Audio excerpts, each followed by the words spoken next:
Welcome back, ladies and gentlemen. Mr. Starr here with you again, and we are going to be taking a look at the English monarchs a little bit today as we get into the age of absolutism here.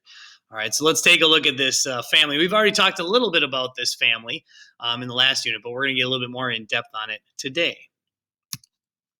So what we'll be taking a look at is the I can statements here, being able to define some of the terms about the age of reason here, absolutism, enlightenment, and revolution, which we'll start to get into those ideas today. And then looking at being able to explain some of the conflict between the king and parliament in the 17th century England. And we'll get more into that today and beyond today as well. The idea of equality and the fact that the king is not above the law. All right, so let's go ahead and get into this family we just talked about here. This is the House of Tudor. This is the family we previously talked a little bit about. We talked about the idea of Henry VIII, right, and his many wives, the 6 wives of Henry VIII. Well, today we're going to take a closer look at specifically his 2 daughters. We're going to get into Mary I and Elizabeth I. All right, so let's take a closer look at England at that time period here.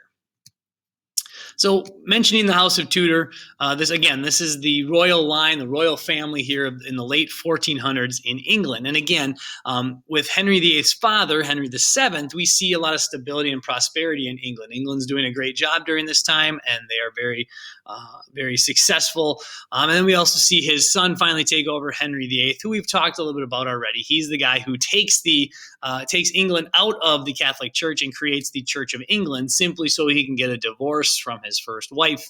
And then we see the craziness of all the other women that eventually become his wives or are murdered, or I should say assassinated or killed by him as we move forward. But we're going to focus today on his daughters, because his daughters are the ones that kind of further the House of Tudor.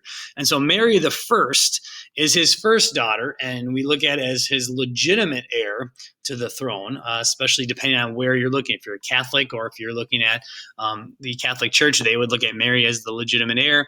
If you were a Protestant, then we would see a different story. We'll look at that today here.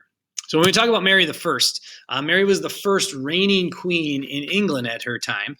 She was a very devoted Catholic, and when she becomes Queen of England, she moves the entire country back to the Catholic Church. So they go from being Protestant with the Church of England and Henry's son taking over as king before he dies. And then when she becomes queen, she changes everything back to Catholicism again. So we see the loss of the Church of England. And that upset a lot of people who were Protestants in England at this time.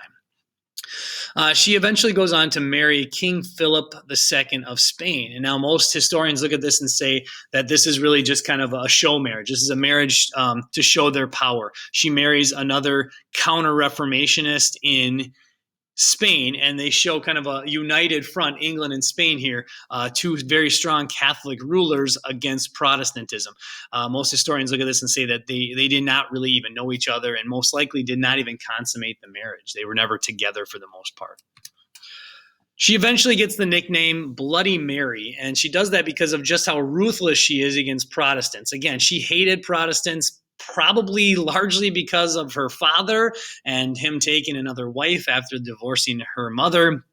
But we see that she goes through the process. She burns 300 Protestants at the stake while she's in power, and that's where she gets this nickname Bloody Mary, which you've probably heard of before.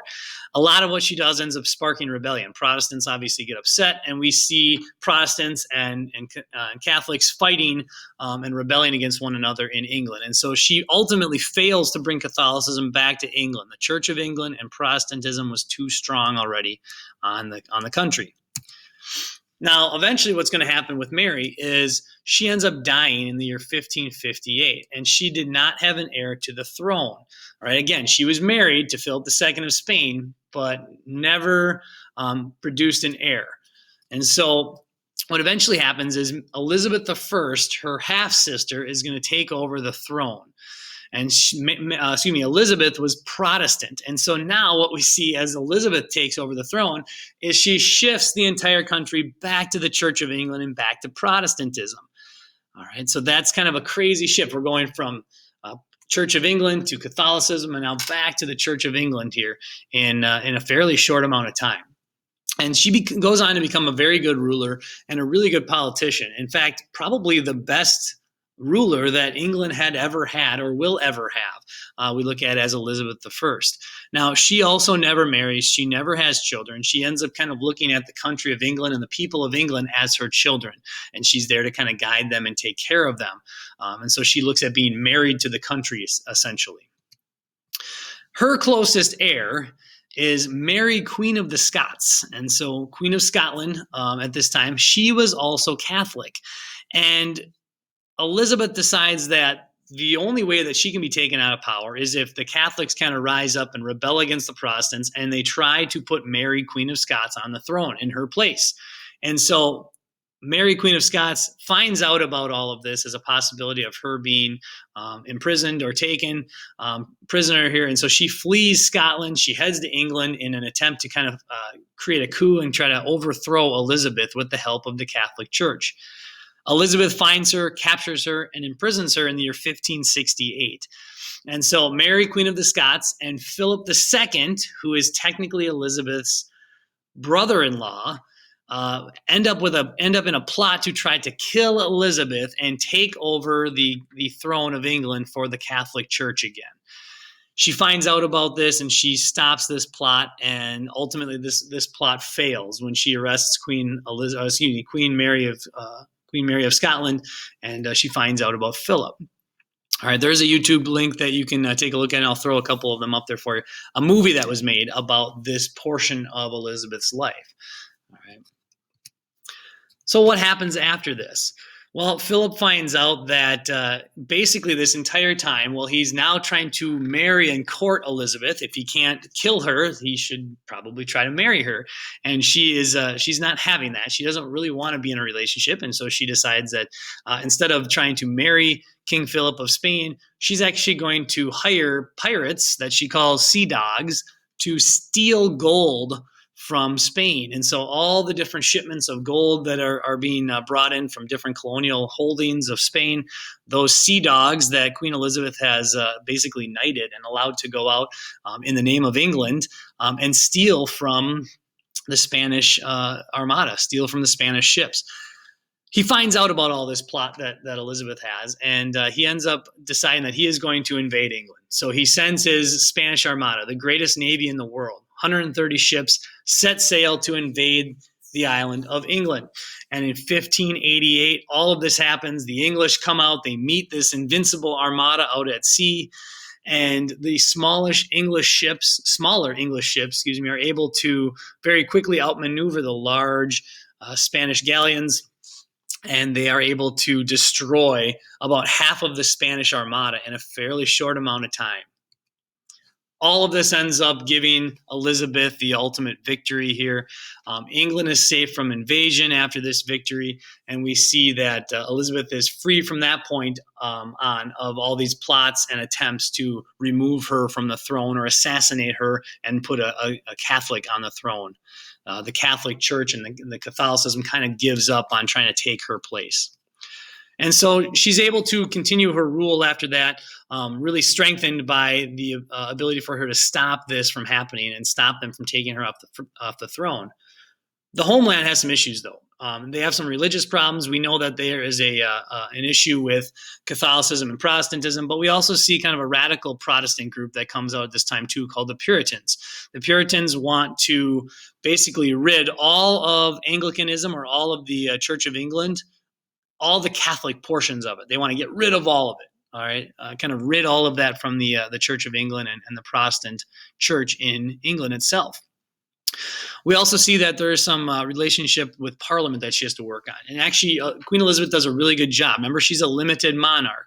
So she still has a Parliament. She still has to work with that Parliament. And she does a really good job of consulting Parliament to make sure that they make laws that work for the people. And she does a really good job of handling how well Parliament can run at that time. Eventually, Queen Elizabeth I dies, and she, like we said, has no heir. She never has any children. And so because she doesn't have an heir, the throne reverts to the closest relative that she has, which actually ends up being James of Scotland, who is Mary, Queen of Scots' son. And so King James is is crowned here in England, and for the very first time, the ruler of Scotland and the ruler of England are the same person, and so he controls basically the entire British Isle, as we call it there, England and Scotland together. So King James goes on to control England at this time. He is a member of the Stuart family. So because he's a member of the Stuart family and not the Tudor family, we see an end of the Tudor family and the Tudor royal line. And so the Stuart family takes over from here. He's very well educated. The problem is he doesn't have a lot of common sense. He's not a real good diplomat, and he doesn't do real well with economic issues. And so that's going to lead to some problems. The one thing he does a really good job about, and that he's really well known for today, is he helps to create a new translation of the Bible while he's in power. And that translation of the Bible is known as the King James Bible, which is still a very, very common form of the Bible used today. Other issues he had and ran into, he was opposed by the Puritans in Parliament, which is going to lead to some problems. So as the Puritan kind of radical group of Protestants grows, we're going to see more and more issues between the now Catholic ruler, King James, and the Puritan Parliament and the Puritan group coming out of the Protestant church here. We also see that not a real good relationship with the English people. Again, he isn't actually English; he is Scottish, and so that led to some animosity between the English people and their Scottish ruler, essentially. Overall, what's going to happen here is all of these issues that are starting to rise up under King James are going to lead to major problems for his son, Charles.